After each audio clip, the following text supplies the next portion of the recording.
தமிழக வெற்றிகளத்தின் மாநாடு மதுரையில் இன்னும் சற்று நேரத்தில் தொடங்கியிருக்கிறது என்பது கட்சியின் பொதுச் செயலாளர் புஷியானது அறிவிச்சிருக்கார். குறிப்பா பாத்தீங்கன்னா இன்றைய தினத்தில் மாலையில் தான் மாநாடு தொடங்கியிருப்ப திட்டமிடப்பட்டது.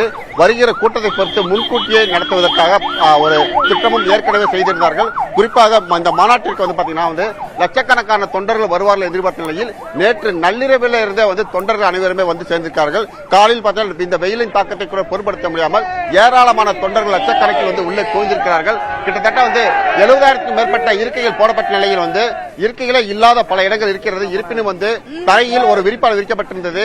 வெயிலை பொருட்படுத்த முடியாமல் அந்த விரிப்பானைகள் தரையில் வைத்து ஒரு கூடாரமா அமைத்துக் கொண்டு உள்ளே உட்கார்ந்த காட்சி தான் நம்மால் உள்ள காண முடிந்தது. கடந்த மாநாட்டில் இவர்களுக்கு ஏற்பட்ட அந்த தண்ணீர் பிரச்சனை பார்க்கிங் பிரச்சனை சரி செய்யப்பட்டு தற்போது எங்கு உள்ள இருக்கிறவர்கள் அனைவருக்கும் தேவையான அடிப்படை வசதிகள் செய்து கொடுக்கப்பட்டது. இவர்களுக்கு வெயில் தாக்கும் கொடுமை தாங்க முடியாமல் ட்ரோன் மூலம் இவர்களுக்கு தண்ணீர் தெளிக்கப்பட்டது. எல்லாம் ஒரு தேவையான வசதி செய்யப்பட்டது. எனவே இவர்கள் கூட உணவை உண்ண கூட வெளியே வர முடியும். குறிப்பாக விஜயை பார்ப்பதற்காக காலையிலிருந்து காத்திருந்தவர்கள் நாம் சாப்பிட வெளியே சென்றால் இடம் கிடைக்காது என்பதற்காக அங்கேயே காத்திருந்து உள்ளே இருக்கிறார்கள். அந்த சூழலில் தான் தற்போது வந்திருக்கக்கூடிய தொண்டர்களின் சூழ்நிலை கருதி முன்கூட்டியே மாநாடு இன்னும் கரெக்டா சரியா சொல்ல முடியாது 3:15 மணிக்கு மாநாடு தொடங்கியிருக்கிறது. வந்தவுடன் ஒரு கலை நிகழ்ச்சி நடைபெறும். அதனைத் தொடர்ந்து விஜய் அவர்கள் ரேம்பார்க் செய்கிறார்கள். தொடர்ந்து கட்சியில் கலை நிகழ்ச்சியை தொடர்ந்து பல்வேறு நிகழ்ச்சி நடைபெறுகிறது. குறிப்பாக இந்த முறை விஜய் அவர்கள் 1 மணி நேரம் அதாவது தொண்டர்கள் மத்தியில் 1 மணி நேரம் பேச இருக்கிறார்.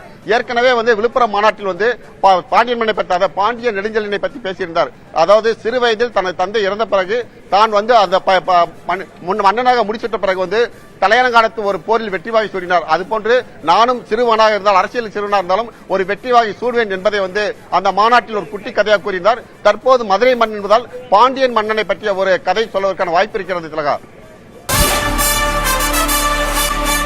மாற்றம் தருமா மதுரை மாநாடு? என்ன பேச போகிறார் விஜய்? என் நெஞ்சில் குடியிருக்கும் என்னுடைய எகிரும் எதிர்பார்ப்புகள், அரசியல் பார்வையாளர்களின் ஆழமான அலசல்கள். விஜய் கட்சி 2026 தேர்தலில் என்ன முடிவு எடுத்தா சரியா இருக்கும்னு நினைக்கிறேன். இன்னைக்கு தமிழ்நாடு அரசியல்ல திமுக யாராவது ஒருத்தரை பார்த்து பயப்படுதுன்னா அது விஜயை பார்த்து தான்.